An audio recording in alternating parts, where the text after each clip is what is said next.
Este señor, este ser, se aproxima allí para que le curen, deja las muestras de sangre en las gasas, pero todo eso para que después puedan ser analizadas. En estos momentos yo ya he recibido dos análisis de dos laboratorios diferentes. De momento han llegado a conclusiones como las siguientes. No pertenece a ninguna raza humana ni a ningún animal, o de al menos de la Tierra. Esto significa que sí, que la humanidad está siendo, no sé si decir teledirigida, pero casi. Este mundo, este planeta, podría ser considerado una granja. Que una de las características, si no la más importante, del fenómeno ovni es su relación con la muerte. Y este ser le dijo a mi abuela que su marido, mi abuelo, que era pescador, se estaba ahogando.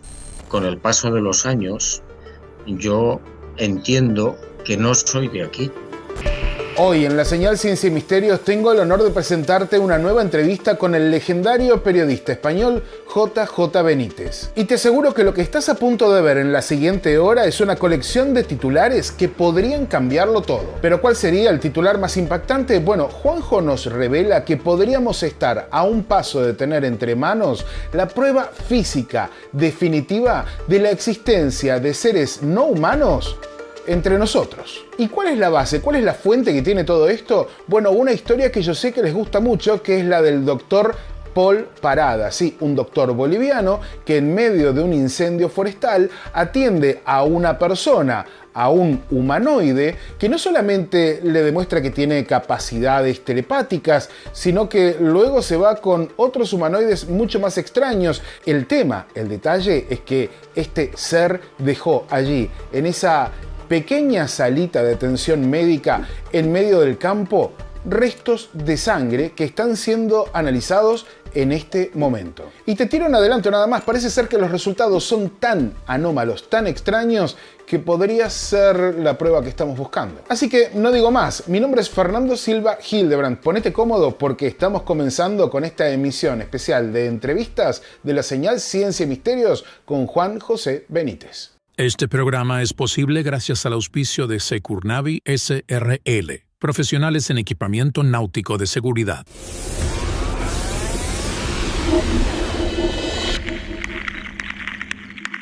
Juanjo, muchas gracias por estar con nosotros hoy y compartir un rato de estos temas que tanto nos gustan. Muy bien, encantado. No, la verdad es que los agradecidos somos nosotros por poder charlar un rato de estas cuestiones que ya durante muchos años nos quitan el sueño y que en definitiva son de un modo u otro trascendentales. Pero la primera pregunta que le quiero hacer, porque de la última entrevista me quedé con varias preguntas y con un montón de cosas para sondear, pero me gustaría ir al pasado. Mayo del año 1952. Usted tenía casi 6 años. Y en Burdax, en Navarra, se perdió por unas 3 horas, más o menos. ¿Quiere contarme cómo fue su infancia y cómo recuerda ese momento? Bueno, pues efectivamente fue en mayo del 52. Yo tenía 6 años y mi familia tenía unos amigos en ese pueblecito de Urdax, al norte de Navarra, muy cerca de los Pirineos. Y bueno, decidieron acudir a casa de estas personas pues a pasar unos días. Y bueno, uno de esos días yo recuerdo que salí como a las 3 de la tarde a jugar cerca de un río muy, muy pequeñito que pasa por allí. Y me encontraba a orillas de ese río jugando cuando de repente vi una niebla muy espesa, muy repentina. Me quedé un poco extrañado, me puse de pie y de esa niebla vi salir a una figura muy alta, aunque claro, a un niño de 6 años tampoco sé si que se puede considerar como muy alto, ¿no? Pero a mí me pareció muy, muy alta. Tenía una escafandra, un traje muy raro, me tomó por la muñeca izquierda y me llevó a un sitio que no he podido identificar nunca. Sé que bajé unos escalones me pareció una especie de cueva, pero no estoy seguro. Ujú. Bueno, todo esto yo lo he reconstruido después mediante hipnosis, porque la verdad es que en el momento que aparece esta criatura, me lleva de de la muñeca, mm, yo aparezco 3 horas más tarde, hacia las 6 de la tarde, yo aparezco en el interior de una casa de la aldea. La aldea estaba situada como a unos 300 metros del río. Ah, ok. Todo el mundo estaba buscándome. Mi padre al final me encontró, me echó una bronca espantosa y yo no entendía absolutamente nada. Ah, Entonces, 40 años después, en Estados Unidos, me hicieron una regresión hipnótica y fue cuando yo empecé a reconstruir todo lo que te estaba contando antes, ¿no? Este ser, al llevarme a esa especie de cueva o lo que fuera, me introdujo en una, no sé cómo definirlo, una bañera, pero de piedra. ujú. En esa bañera, en el fondo, había una serie de luces alineadas de tres en tres, y yo recuerdo que sin ningún miedo, sin ningún problema, me puse a jugar a tapar las luces con los pies, con los zapatos. Al cabo de un rato, que no sé tampoco evaluar, me sacó de la bañera de piedra y me abrazó. Yo intentaba verlo, pero tenía la escafandra tintada y no pude nunca, en ningún momento pude ver la cara.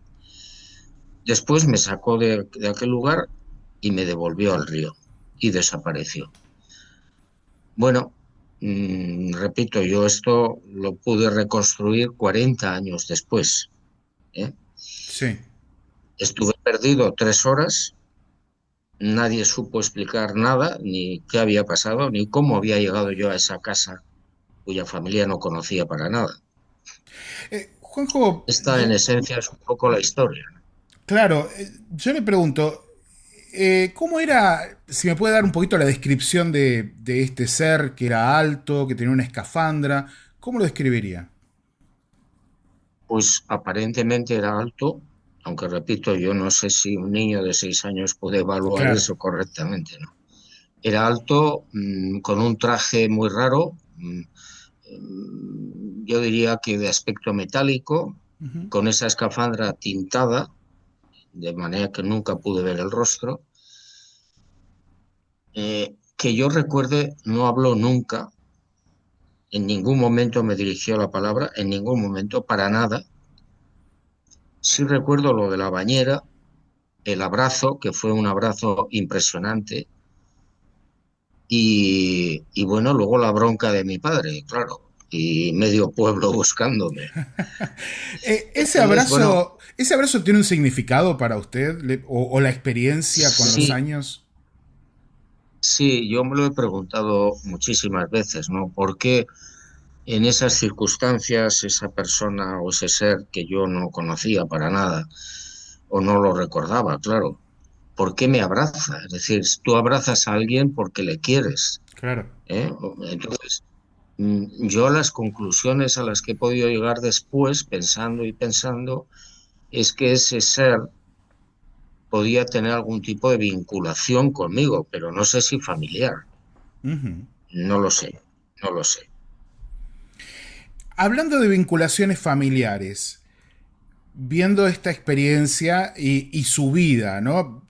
Lo que ha dedicado en su vida, que ha sido prácticamente una decisión de ir detrás del fenómeno en sus variantes y aristas que son múltiples.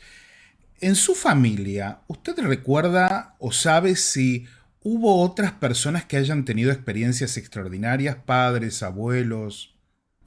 ¿Esto alguna vez lo indagó? Yo recuerdo, mm, bueno, lo que me han contado. Ujú.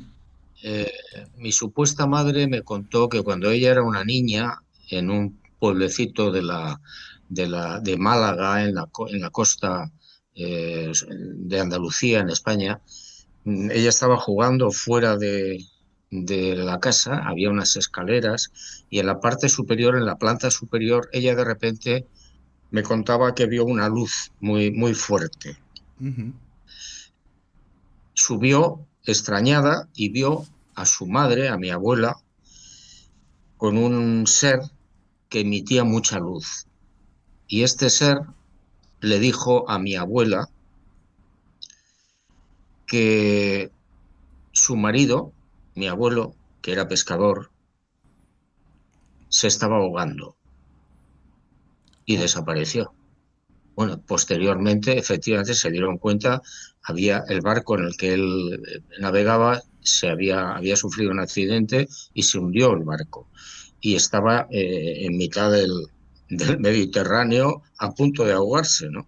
wow. A mí aquello, por un lado, me pareció de una mala uva impresionante por parte de estos seres, pero bueno, mi supuesta madre me lo contaba con mucho aplomo, recordando muy bien los detalles. La gente de la zona, de un pueblecito que se llama Fuengirola, pensó, bueno, aquella noticia se corrió rápidamente por el pueblo y pensaron que había sido la Virgen del Carmen, la Claro. que se le había presentado a mi abuela, ¿no? Y bueno, pues imagínate la romería que se organizó Oh, en la casa. claro. Y, y luego, pues yo recuerdo mi otra abuela, por parte de la madre de mi padre, en Barbate, en Cádiz, también me contaba cómo antes de la Guerra Civil Española, en el 36, habían visto cientos de luces Oh, por las noches que pasaban por el cielo, ¿no? Y la gente pensaba, bueno, algo malo va a pasar.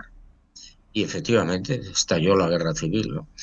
Esos son dos acontecimientos, digamos, raros ujú. que sí recuerdo que ha habido en mi familia. No sé si ha habido algo más, pero esos dos sí me llamaron la atención. Claro que sí. Bueno, le preguntaba porque lo hemos hablado aquí muchas veces con el doctor Néstor Berlanda, que usted lo conoce bien, con Juan Acevedo Peinado, que han escrito el libro Los extraños, y está esta idea muy difundida de que las personas que tienen experiencias, y me llama la atención, parece interesante, las personas que también se dedican a trabajar sobre el fenómeno, ya sea desde el punto de vista de la investigación, desde el periodismo, muchas veces tienen experiencias y no solamente ellos, sino también las familias. Hay como una cuestión de linaje, de transferir o de traspasar estas experiencias de generación en generación.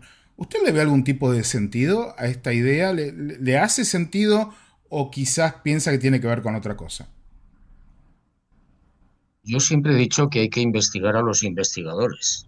¿Eh? ¿Por qué? Pues porque casi todos, que yo sepa, si no todos, han tenido siempre algún tipo de experiencia, o bien en la niñez o después, experiencias de tipo ovni. Y por supuesto esto afecta también a las familias, ¿eh? Pero sobre todo a los investigadores. Sí, sí, sí, sí. Bueno, en mi caso en particular, le cuento muy por arriba, mi familia ha tenido muchas experiencias en general, tanto mi padre como mi madre.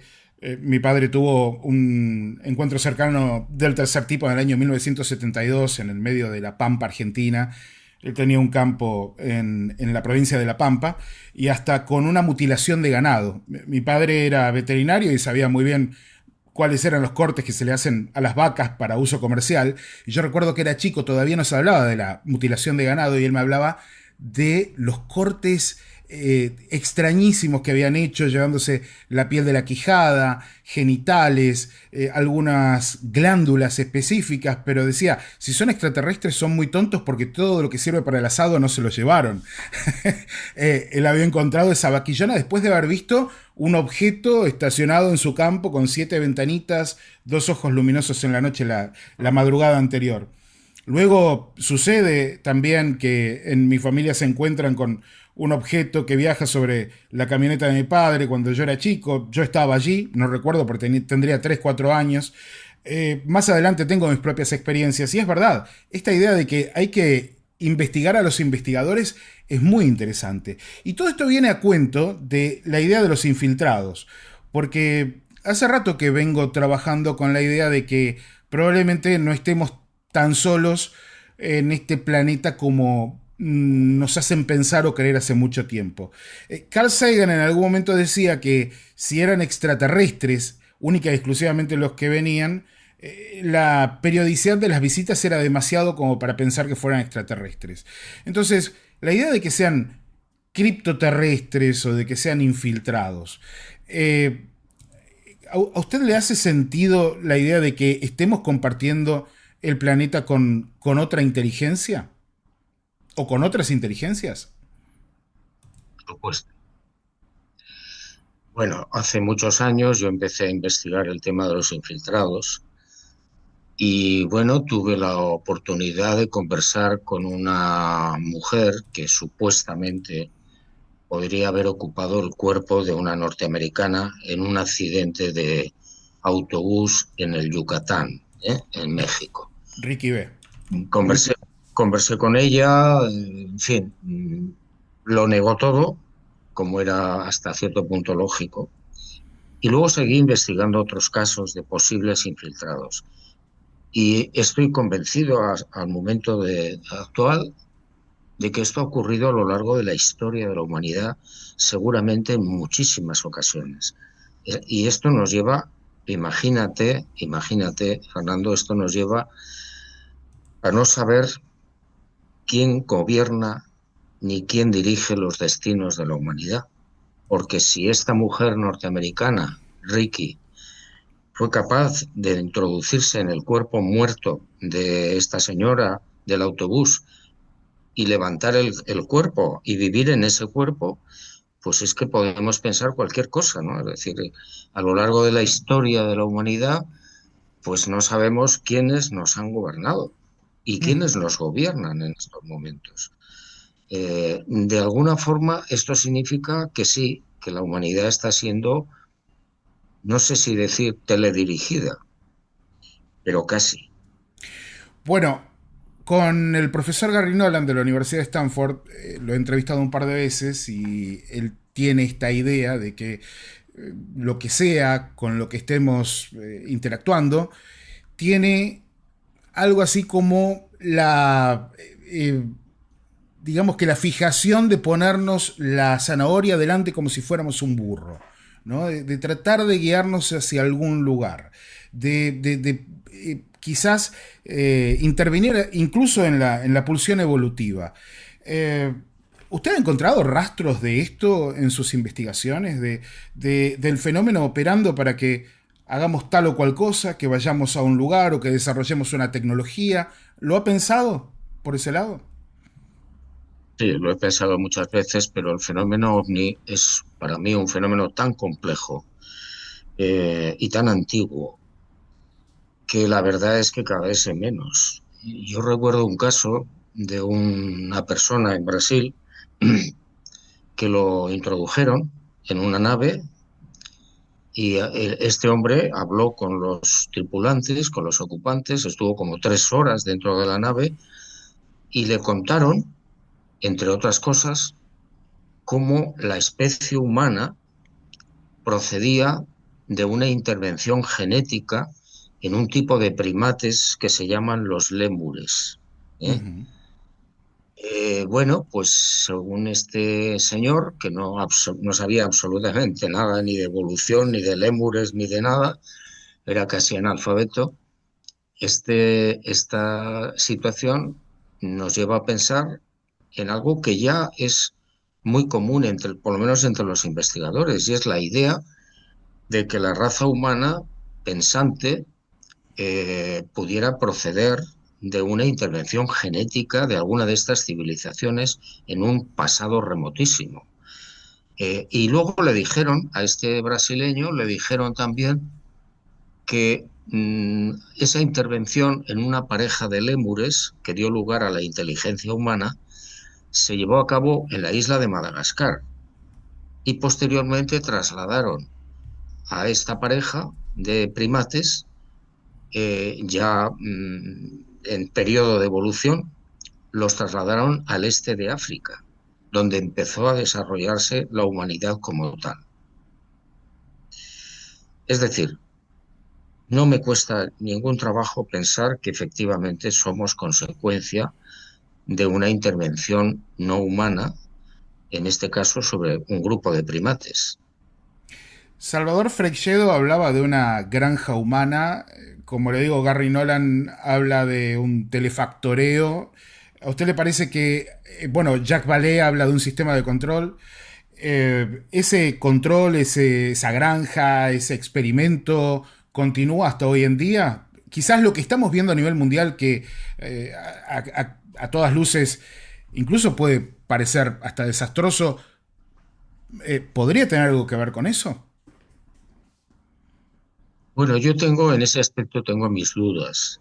¿Por qué? Pues porque la verdad es que la raza humana está perdida, lleva un camino terrible, horroroso. En estos momentos tenemos dos guerras simultáneas y bueno, la situación es horrible, horrible, son 60.000 muertos en Gaza. Eh, Mm. entonces yo creo que quizá estas civilizaciones están llevando un control, pero muy sutil, o quizá permitiendo que el ser humano se equivoque y que el ser humano siga su ritmo evolutivo, el que sea, aunque sea horrible. Y hay otra posibilidad de que todo eso esté programado, dirigido, diseñado, y efectivamente Salvador Freixedo tendría en parte razón. Es decir, este mundo, este planeta podría ser considerado una raza, una granja, ¿eh? De hecho, hay muchos casos, muchísimos, yo he investigado bastantes, en los que estos seres, estas civilizaciones, utilizan a los seres humanos como cobayas. Y no les importa acabar con ellos, y no les importa provocar abortos, y no les importa matarlos. Bueno, hace un par de semanas publicamos aquí en el canal un caso muy interesante que está en desarrollo, que estamos investigando, que es el caso de Liliana, una señora que tiene una vida normal y a la que le han sucedido muchas cosas. Tiene una experiencia en el año 77 donde de pronto está sola con sus hijos y termina siendo llevada a una suerte de cueva, como la recuerda ella, pero algo que sucede en el medio es que pierde o le desaparecen en realidad. Le desaparecen 2 embarazos. Esto es algo bastante más común por lo que voy viendo que lo que a priori parece, ¿no? Sí, es un tema también muy escabroso, muy, muy difícil. Un poco tabú en Yo sí. he investigado algunos casos. En Ecuador hay un investigador que, bueno, Jaime, que ha investigado mucho más a fondo que yo todo esto, y detectó, que yo recuerde, por lo menos 4 casos, 4, de personas, de mujeres que habían quedado embarazadas de una forma muy rara, muy extraña. Y en un momento determinado, los bebés se los llevaron estos mismos seres. Bueno, cabe la posibilidad de que sea cierto, por supuesto, ¿eh? Cabe la posibilidad. Con lo cual, pues imagínate, estamos siendo manipulados constantemente y a su antojo. Si te va gustando el video, deja un buen like, compartí con tus amigos y sobre todo suscríbete porque tenemos muchos videos como este aquí en el canal. Y bueno, nos tenemos que meter quizás con la parte más impactante de toda la entrevista. Para ponerte en contexto, en un minuto, en el año 2019 hubo unos incendios forestales terribles en Bolivia y allí estaba el médico Paul Parada ayudando a las personas que estaban tratando de contener el fuego. De pronto aparece una persona muy extraña en la salita en la que él estaba trabajando. Era alguien que parecía de corte extranjero, llevaba puesto un traje azul muy extraño, de una sola pieza pegado al cuerpo y tenía una profunda herida que dijo que se la había hecho un puma. Lo más curioso es que mientras Paul Parada suturaba a esta persona y trataba de atenderlo, de pronto se da cuenta que está hablando con lo que sea que tiene delante de manera telepática. Tal es así que nuestro amigo el médico se queda profundamente choqueado con la experiencia, porque además ve cómo este humanoide sale de esta posta sanitaria para meterse en la oscuridad donde lo esperan otros 2 humanoides, de los clásicos grises, y hasta un platillo volador. Una escena extrañísima que por supuesto le llamó mucho la atención a Juan José Benítez, que no lo dudó y se fue hasta Bolivia para entrevistar al doctor para entender qué estaba sucediendo allí, y una vez que se encontró con las muestras de sangre, le pidió permiso para enviarlas a diferentes lugares, a diferentes laboratorios. Y justamente ahí es donde se pone muy interesante la historia, y lo vas a ver ahora, porque yo ya sabía que Juan José Benítez estaba al frente de estos análisis de sangre, y nos va a contar qué es lo que pasó. Hay otro caso que está en desarrollo que también me parece tremendamente interesante y me gustaría saber su opinión, que es el de Paul Parada. Es muy interesante la interacción, porque uno pensaría, ¿cuál es la necesidad de una criatura que a priori puede tener una tecnología muy desarrollada a mano de pedir ayuda a un médico? ¿No? Un médico terrestre en una salita en el medio de un contexto como puede ser un incendio. ¿Qué opinión le merece este caso? Es muy interesante, a mí me gusta mucho. Sí, es muy interesante. Yo cuando supe de este caso me fui a Santa Cruz de Bolivia. Estuvimos con él conversando durante horas, luego fuimos al lugar donde ocurrieron los hechos. Y lo más importante de todo, este hombre, Paul, me obsequió varias muestras de sangre. Ante nuestro asombro, el supuesto gringo, él lo tomó por un gringo que estaba colaborando en la extinción del incendio allí en Bolivia. Este hombre pues se quitó el traje extraño de neopreno que llevaba y le mostró una herida de unos 14 centímetros en el brazo izquierdo. El médico estuvo 40 minutos con él, le suturó la herida, le limpió la herida y el tipo le dijo que se le había provocado una cría de puma. Lo que tú dices correctamente es que yo no me creí la historia, pues porque estas civilizaciones no creo que ningún puma se pueda acercar a ellas si ellos no quieren. Y en segundo lugar, si hubiera ocurrido, tienen una tecnología en la nave lo suficientemente adelantada como para no necesitar ir a un médico en la Tierra para que le suture, ¿no? Le dieron 14 puntos. Bueno, hasta ahí la historia, que me lleva a pensar que todo eso estaba programado. Es decir, este señor, este ser, se aproxima allí para que le curen, deja las muestras de sangre en las gasas, pero todo eso para que después puedan ser analizadas. Y es lo que estamos haciendo. Es decir, en estos momentos yo ya he recibido 2 análisis de 2 laboratorios diferentes y de momento han llegado a conclusiones como las siguientes. 1, era una mujer, no era un hombre. El médico nos contaba que efectivamente le parecía una persona muy guapa, con unas facciones muy femeninas, pero la sangre ratifica y confirma que era una mujer. Segundo, no pertenece a ninguna raza humana ni a ningún animal humano, o al menos de la Tierra. Con lo cual, imagínate, es decir, es la primera prueba física no oficial. No tiene nada que ver con los militares, pero es una prueba física donde se demuestra físicamente que esa sangre no pertenece a ningún ser humano. Wow. Y están pendientes otros 3 análisis. Los 2 primeros análisis ya están diciendo eso. Lo mismo. Y es un análisis que llevó el primero la Universidad de Santiago de Compostela, en Galicia, sí, y el segundo, otro laboratorio privado en Madrid. Si esto termina... si esto termina de confirmarse con los otros análisis, ¿cuál sería el punto en el cual podríamos hablar, por ejemplo, de un paper con estos análisis sin ninguna duda, hablando de sangre de origen no humano? ¿A dónde hay que llegar en la investigación? Bueno, la investigación de momento ahora ya está en manos de los laboratorios, que son los expertos y los especialistas que te pueden decir qué tipo de sangre es.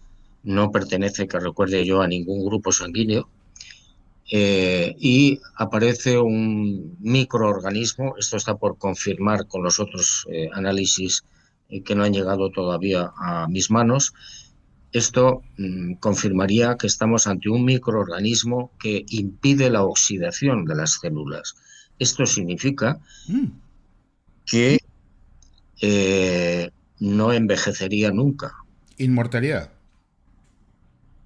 inmortal. Pero claro, faltan más información, nos faltan más informes de los laboratorios.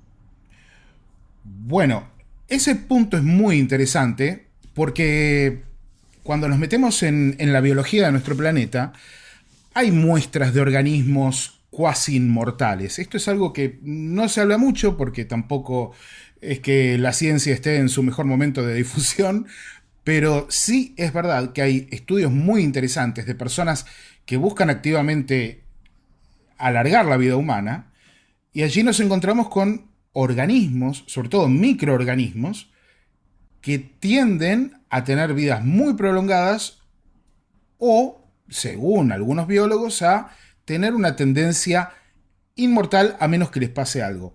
Es muy interesante el hallazgo entonces si se confirma en la sangre, porque podríamos estar hablando de una manera de incluso de encontrar, digo, esto es realmente alucinante, Juanjo, no me lo esperaba, realmente no me lo esperaba, no sabía que había llegado a tanto la investigación, porque no solamente sería la confirmación de vida no humana, de inteligencia no humana, con un papel, con algo físico, como usted dice, sino también hay una pista ahí que nos llevaría a otro lado como seres humanos en caso de poder aplicarlo en nosotros.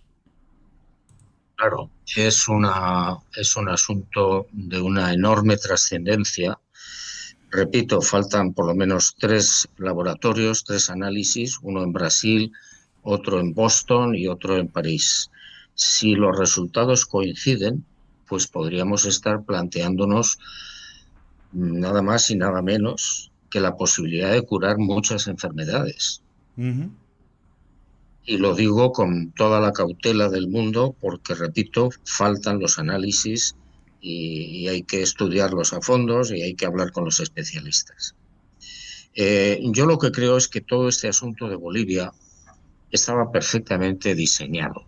Uh -huh. Cuando este médico sale de la casita, ve aquella nave encima de los árboles y a 2 especies de robots que van por el suelo, eh, el supuesto gringo se da la vuelta, le hace la señal de OK y le dice gracias, Paul. Y el médico me decía, bueno, pero si yo no le he dicho nunca mi nombre, ni lo llevo aquí en la bata, ninguna identificación. ¿Por qué dice gracias, Paul? Sencillamente porque estaba programado. Claro. Estaba programado ese encuentro con este médico a esa hora, en ese sitio, que se quedara con las gasas llenas de sangre. ¿Para qué? Pues quizás para que tengamos una evidencia real de que existen estos seres y segundo, pues no sé, a lo mejor para cambiar muchas de las formas que tenemos de curar las enfermedades. Es que no lo sé. La investigación está todavía empezando y hay que esperar. Hay que esperar. Claro que sí, claro que sí. No vamos a decir nada que no esté comprobado ni confirmado, ni nos vamos a ir demasiado por las ramas, pero esto me hace pensar también en otra cuestión, porque si, supongamos, son capaces de programar esto, de orquestarlo, de armar esta suerte de teatralización de te dejo un poco de sangre para que la analices, ¿no? ¿No sería más sencillo por ahí que aparezca uno de ellos en el hospital italiano acá en Buenos Aires y diga, vengo de otro planeta, analicen mi sangre? Digo, es una cuestión también muy del fenómeno y cómo opera el fenómeno, porque esto lo hemos visto muchas veces, que opera de esta manera muy extraña, casi como que sí, pero hagámoslo discretamente, vayamos por partes. ¿Puede ser parte del plan eso también? Sí, seguramente es lo que tú dices, es decir, los planteamientos de estos seres es no interferir en el estado evolutivo, en este caso de la Tierra. Ujú. Eh, Hubiera sido efectivamente mucho más práctico que se presentaran en un hospital y hablaran con los especialistas y los médicos, pero no ha sido así. ¿Esto qué significa? Pues que no quieren mm, intervenir, Ujú. cambiar lo que es el estado actual evolutivo del hombre, que no Ujú. es muy allá, pero en fin, es un estado evolutivo. Pienso yo, es decir, de la misma manera que no se presentan en el Pentágono, no se presentan en Moscú, en donde sea, y no hablan con los militares y no hablan con los presidentes, que Ujú. yo sepa. ¿Eh? Pero eso obedece seguramente a ese criterio general y universal y antiguo, muy antiguo, de no intervención. Se les ve muchas veces, hay casos de encuentros con ellos en muchas ocasiones, pero siempre son encuentros fugaces, que pueden durar minutos o horas o días, pero luego desaparecen, no hay constancia. Ujú. Ujú.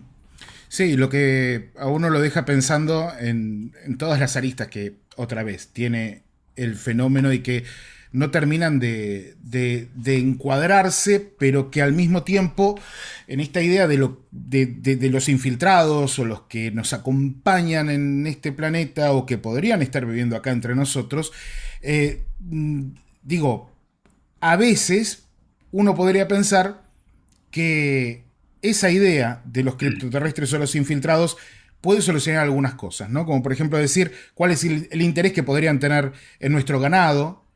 Bueno, el ver justamente qué es lo que comemos, a través de lo que uno come. Digo, uno de los mayores intercambios culturales que hay entre nosotros mismos con diferentes nacionalidades es la gastronomía. El entender qué come el otro te hace ver también quién es el otro. El interés por el ADN, probablemente revista algún tipo de análisis de la influencia, si se quiere, del entorno en nosotros y cómo va cambiando nuestra pulsión evolutiva. Hay muchas cosas allí, pero también hay una intervención en el punto de las abducciones, ¿no? Y esto me parece muy interesante, Juanjo, porque yo sé que no ha publicado mucho sobre abducciones, pero tiene un archivo de abducciones. Y mire, hay otro costado en todo esto, ¿no? Que es el costado de las secuelas. Yo, por ejemplo, estoy trabajando con un testigo, lo estoy entrevistando, se llama Sergio Ferraro, es de Santa Fe, y es uno de muchos testigos que me hablan de eventos relacionables a abducción y que de pronto tienen secuelas, o bien psicológicas, o bien físicas, hasta incluso con enfermedades neurodegenerativas.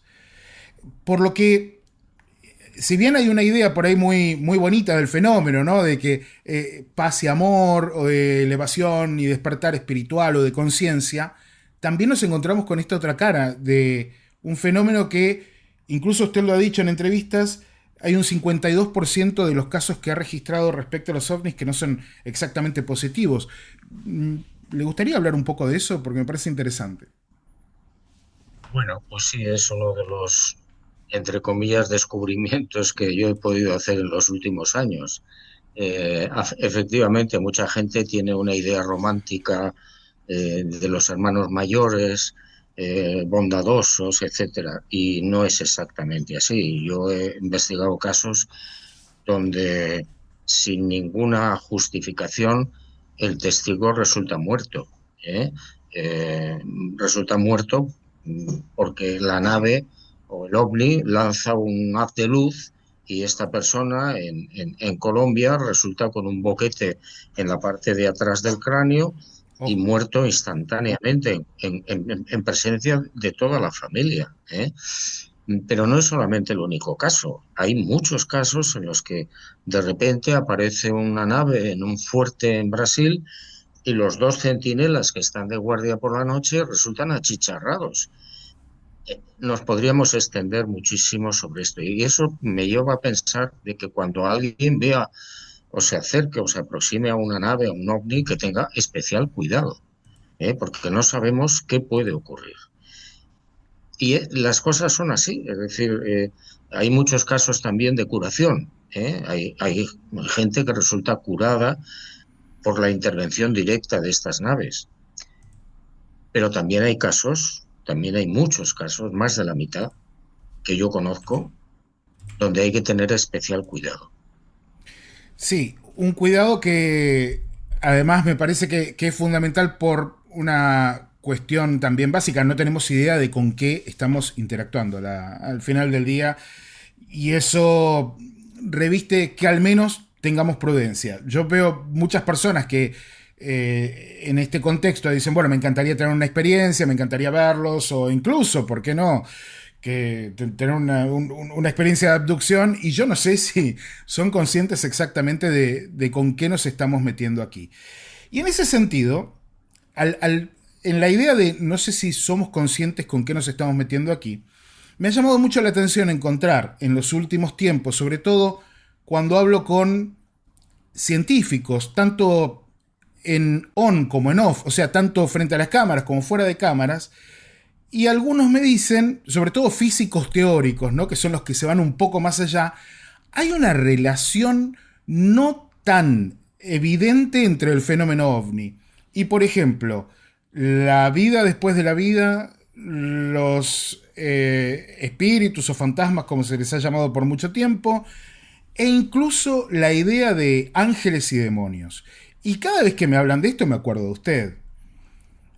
¿A usted le parece que va a haber una reivindicación con el tiempo de lo que ha investigado y trabajado y escrito en tantos libros respecto a esta relación quizás no tan evidente? Y cada día estoy más convencido de que una de las facetas, no sé si la más importante, del fenómeno ovni es la relación con la muerte, la relación con las personas fallecidas. Yo creo que en muchos casos donde se ha visto una o varias naves encima de un lugar donde se va a producir una catástrofe y va a haber muchísimos fallecidos, muchos muertos, allí están ellos, están las naves. Y bueno, los investigadores pensamos, bueno, es que tienen un control del tiempo y saben lo que va a pasar. Pues sí, por supuesto. Pero además, a lo mejor es que son recogedores de almas. Recogedores de Yo creo que el almas. fenómeno OVNI, recogedores de almas, yo pienso que el fenómeno OVNI, o una parte del fenómeno, está íntimamente vinculado al proceso de la muerte, tanto del proceso en sí mismo como a posteriori. Yo recuerdo un caso que investigó precisamente Néstor Berlanda Uh-huh. con Juan, el de Venado Tuerto, Ah, el de. donde... Claro, el de Juan Oscar Pérez, que Juan es un gran amigo Claro, mío. Aprovecho para mandarle un saludo, que seguramente bueno, está pues viendo. Néstor nos contaba cómo él, en una de las regresiones hipnóticas que le hizo a Juan, aparecía su abuelo, ya fallecido, con unos seres muy altos, y entonces le preguntaba, ¿y estos seres quiénes son? Y el abuelo le decía, son Los tatas. los tatas en el sentido de alguien que cuida de otra persona, ¿no? Entonces, bueno, no solamente este caso, hay muchos casos en los que las personas muertas se presentan ante el familiar o el amigo y el ovni está allí, la nave está allí. Por eso me inclino a pensar que una de las características, si no la más importante, del fenómeno ovni es su relación con la muerte. Uh-huh. Pero claro, es muy difícil de demostrar. Y también es un poco difícil de charlarlo con la visión ufológica clásica, ¿no? De viene en una nave de otro planeta, llega, que tampoco la vamos a descartar, porque eso para mí es parte de la realidad, pero es un poco difícil de quizás de integrarlo, incluso hoy en día, cuando hablamos de campos de la investigación de lo extraordinario. No todo el mundo lo toma como una posibilidad siquiera. Claro, hombre, estamos hablando siempre en hipótesis, Sí, claro. porque salvo contadísimas excepciones, sabemos muy poco de estos seres, ¿eh? Y bueno, cabe la posibilidad de que sean exploradores, por supuesto, de que sean científicos, por supuesto, de que sean los viejos ángeles de la Biblia, por supuesto, de que sean, pues eso, unas criaturas que tienen, entre otras misiones, las de ocuparse del traslado de los fallecidos. Ujú. Pero claro, mm, no podemos demostrarlo, de momento. El traslado de los fallecidos, ¿a dónde sería? Supongamos, ¿a ese lugar donde firmamos el contrato del que hablábamos la otra vez? Bueno, pues quizás sí, o a algún sitio mucho más cercano, entre comillas, aunque perteneciente a una dimensión diferente a la nuestra. Por eso no podemos llegar de momento. Claro. Sería el traslado de esas almas y de las correspondientes memorias o recuerdos, que es lo único que nos vamos a llevar de aquí, los recuerdos, a un lugar que en los caballos de Troya se simplifica con un nombre que es los mundos Mat, M-A-T, donde las personas fallecidas despiertan y se ven con un nuevo cuerpo fantástico y donde son recibidas por sus familiares y amigos muertos. Pero ¿quién ha llevado a esa persona fallecida a esos mundos Mat? Pues probablemente estos seres, Claro. si es que la hipótesis es cierta.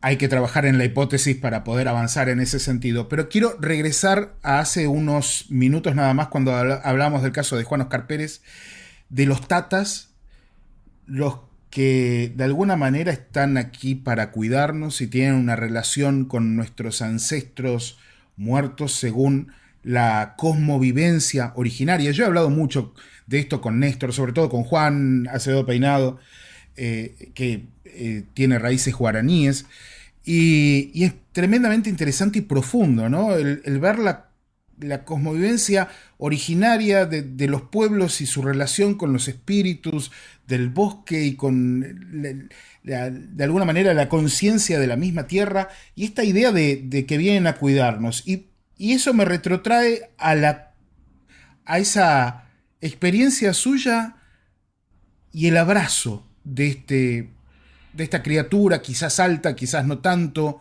ese abrazo. ¿Usted sintió en algún momento de que lo estaba cuidando o le da esa sensación cuando recuerda aquella experiencia de su infancia? Lo que recuerdo, lo que siento, mejor dicho, es que con el paso de los años yo entiendo que no soy de aquí y que procedo de algún lugar, como todo el mundo, ¿eh? Procedemos de algún sitio de nuestra verdadera casa, ¿no? Estamos aquí, no sabemos por qué, quizás sí, en unas misiones o una misión concreta, y en un momento determinado alguien de ese lugar, de esa casa, ingresa en la tierra o está en la tierra, me toma de la muñeca y me abraza. ¿Por qué? Pues de la misma manera que yo podría abrazar pues a alguien de mi infancia o de mi grupo al que no veo hace mucho tiempo. Ujú. Esto nos lleva muy lejos, claro, por supuesto, porque ¿quiénes somos realmente? ¿Hay alguna pista entre todo lo que ha recorrido, las vueltas que le ha dado al mundo? ¿Hay alguna pista que le diga de dónde podemos venir, quiénes somos? Pues hombre, son intuiciones, ¿eh? Sí, Son claro. intuiciones. Yo creo que somos lo más parecido a ángeles, pero ángeles que han decidido vivir en la imperfección, vivir en la tierra, vivir en donde sea, para llevar a cabo un trabajo. Pero claro, son simples intuiciones. Afortunadamente no tenemos la prueba física de eso, porque si la tuviéramos, terminaríamos la aventura. Claro, Hemos venido además, hemos venido además para experimentar otra serie de cosas. sí, lo hablábamos la otra vez, ¿no? El experimentar algo que quizás en esa otra realidad o en otra vida no es tan accesible. Cosas un poco más, bueno, podríamos decir mundanas, pero sería redundante. Eh, Yendo a lo que estábamos hablando de la idea de que podemos llegar a compartir el planeta con algo, que están instalados aquí por alguna cuestión, hace un tiempo atrás hablaba con otro físico, un astrofísico ex NASA, que él ha hecho un trabajo muy interesante en el que llega a la conclusión de que no solamente hay civilizaciones extraterrestres en nuestra galaxia, sino que incluso con métodos de viaje convencionales tendrían que haber hallado nuestro planeta hace unos 300.000 años. Y él propone que los océanos serían el lugar idóneo para instalarse, porque el agua en cualquier planeta que uno encuentre en nuestro universo se mantiene entre 0 y 100 grados líquida y tiene más o menos la misma composición, por lo que sería muy sencillo adaptarse a un sistema acuático, vayas a donde vayas en el universo. Y yo sé que usted tiene una relación muy especial con el mar o la mar. Eh, eh, ¿Tiene alguna experiencia que lo haya dejado pensando con la mar que le dé también, no sé, alguna intuición? Por ahí quizás el anillo, pero ¿hay algo en la mar que lo inspire más allá de lo que ya a todos nos provoca cuando vemos esos hermosos paisajes y esa inmensidad inabarcable? Pues sí, la verdad es que cuando me presentaron a la mar, yo tenía 3 años. Mi padre me llevó a una playa de Barbate, me quitó los zapatos y me dijo, muy serio, me dijo, te presento a la mar. Y la mar me besó los pies. Entonces yo me enamoré de la mar. Oh, Ha sido mi primer amor. Entonces yo creo que la mar, además, desde el punto de vista de la ciencia, es la cuna de la humanidad. Es decir, hemos salido todos prácticamente del agua, en mayor o menor medida. Luego hemos ido evolucionando como especie, como raza, pero la mar sigue siendo la cuna y sigue siendo el gran refugio de estas naves. Yo recuerdo un contactado que se llamaba Enrique Castillo Rincón, sí. que lo metieron en las naves en varias ocasiones y en una de ellas me contaba cómo la nave entró en la fosa de las Marianas y él vio una ciudad sumergida. Bueno, pues a mí no me cuesta ningún trabajo aceptar que el lugar ideal de refugio de estas civilizaciones en la Tierra son los mares. Bueno, hace un par de semanas estaba viendo en directo una transmisión que se hacía desde las profundidades del mar argentino y veíamos todo tipo de criaturas extrañas con un submarino a 3.000 metros de profundidad robótico, algo muy bonito. Y pensaba, pase lo que pase en superficie, esa vida va a quedar allí y así se elimine toda la vida en superficie, la vida va a continuar. Una catástrofe que para nosotros no tiene por qué ser necesariamente una catástrofe total para el planeta. Y en ese sentido, estaba pensando en nuestros políticos, lo mal que vamos, esta idea de finitud, de estar en un momento límite de nuestra civilización, y esta fecha que sigue apareciendo que es 2027. A mí yo he hablado con algunas personas, un ex agente de la CIA por privado, que me hablaba de 2027, que me dice que lo informaron, que le dijeron, uno ve movimientos, la Unión Europea recomendando armarse de provisiones para cierta cantidad de tiempo. Bueno, obviamente está el tema de GOG, pero más allá de eso, la fecha o el año en realidad, 2027, ¿tiene un significado para Juan José Benítez? Pues sí, tiene un significado a raíz justamente de estas informaciones, ¿no? Ujú. Eh, yo siempre digo que ojalá esté equivocado, y ojalá toda esa destrucción que presuntamente se nos echa encima en agosto del 27, pues ojalá sea falso, sea un error, porque si fuera verdad, la humanidad entraría en un proceso terrible, de autodestrucción y de caos. Ahora, de No todos quiero modos, pensar eso. no, tal cual, pero de todos modos, así todos necesitamos una suerte de reinicio. ¿Usted piensa que es el camino, no el camino de una situación tan liminal y terrible, sino la idea de, bueno, repensar quiénes somos y para qué estamos acá? Porque si no, me parece que estamos tomando un camino bastante oscuro y complicado. Claro, el camino que lleva la humanidad es un camino completamente equivocado. Es decir, no se trata de vivir como estamos viviendo, sujetos al imperio del dinero, ¿no? Sujetos al imperio del poder. No hay derecho a estar contemplando en los telediarios cómo se destruye Gaza. Es que no hay palabras para describir ese camino tan oscuro. Eso se tiene que terminar, supongo. Lo que no sé es cómo y de qué manera.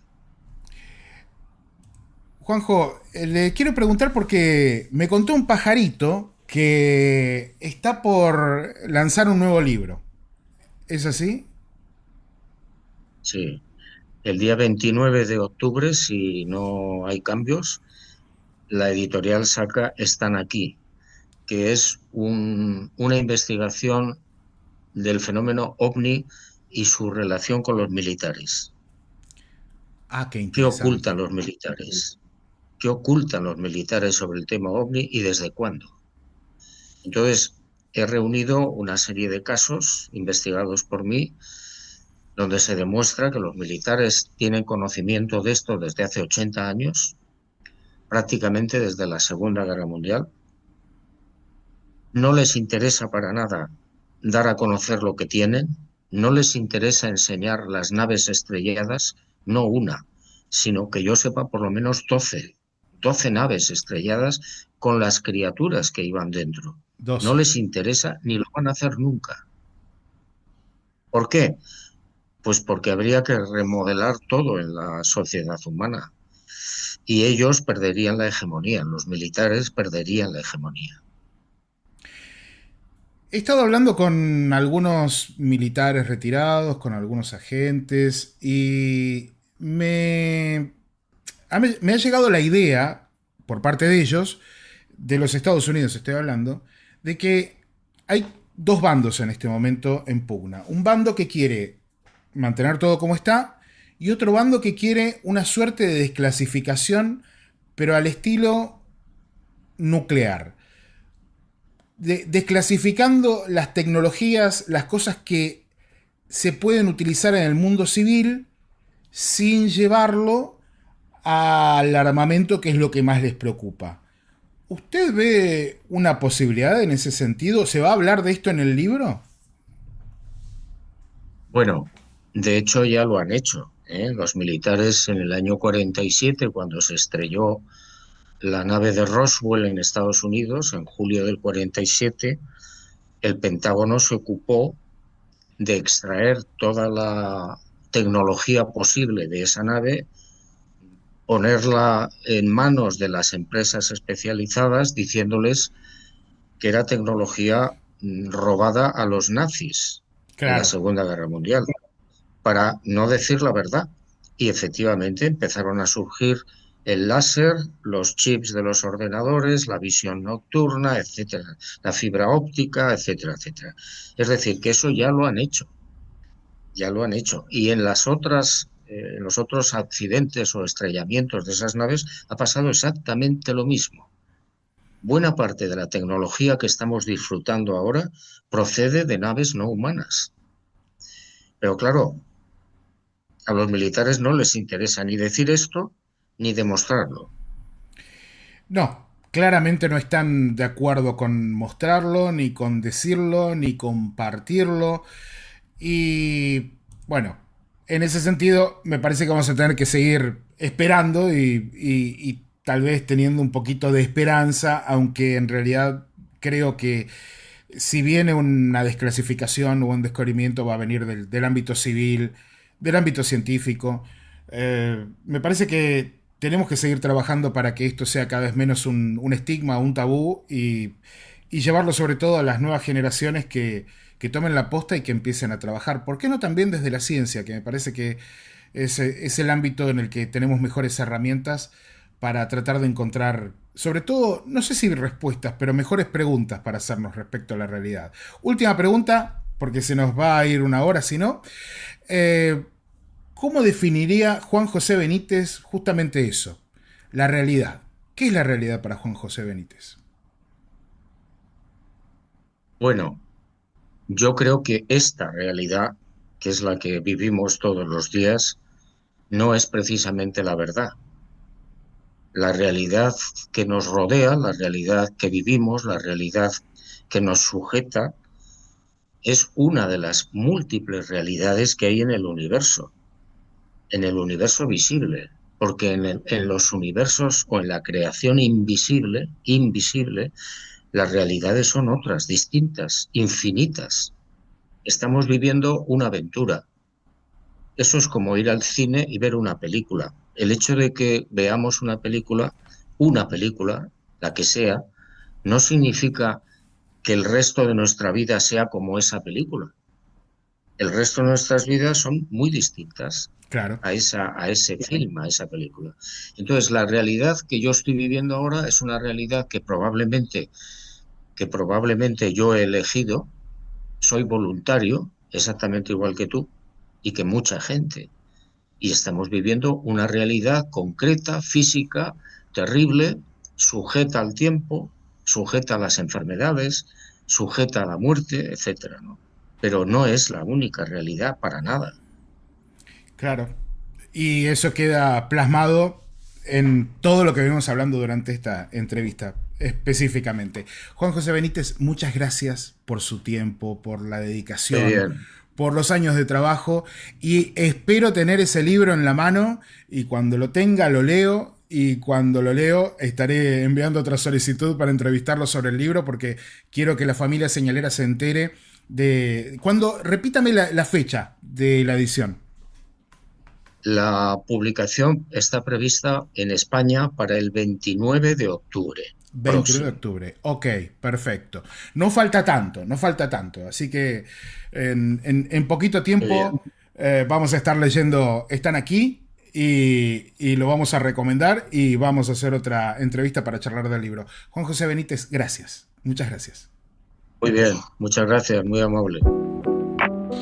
Espero que hayas disfrutado esta segunda entrevista con JJ Benítez y te cuento que pronto lo vamos a entrevistar de vuelta porque el 29 de octubre lanza su nuevo libro enfocado en el tema OVNI y que se titula, bueno, más o menos como este video, Están aquí. Sí, parece estar muy enfocado en la idea de que estos seres, estas criaturas, lo que sean, están muy instalados en nuestro planeta. Es más, si llegaste hasta acá, déjame un comentario aquí debajo con las palabras clave, están aquí, para contarme qué pensás de la hipótesis criptoterrestre que propone que los seres extraños responsables del fenómeno en realidad conviven entre nosotros todos los días a plena luz del día sin que seamos capaces de detectarlos. Mi nombre es Fernando Silva Hildebrand. Recordá suscribirte al canal, dejar un buen like, compartir con tus amigos y te cuento que por aquí debajo o al costado YouTube te va a estar dejando otro video. La primera entrevista que le hicimos a JJ Benítez, que seguramente no la viste y que está muy buena porque la hicimos presencial cuando estuvo aquí en Argentina en este mismo 2025. Así que anda a verla ahora. Yo me despido hasta los directos de esta semana. Larga vida y prosperidad. Nos vemos.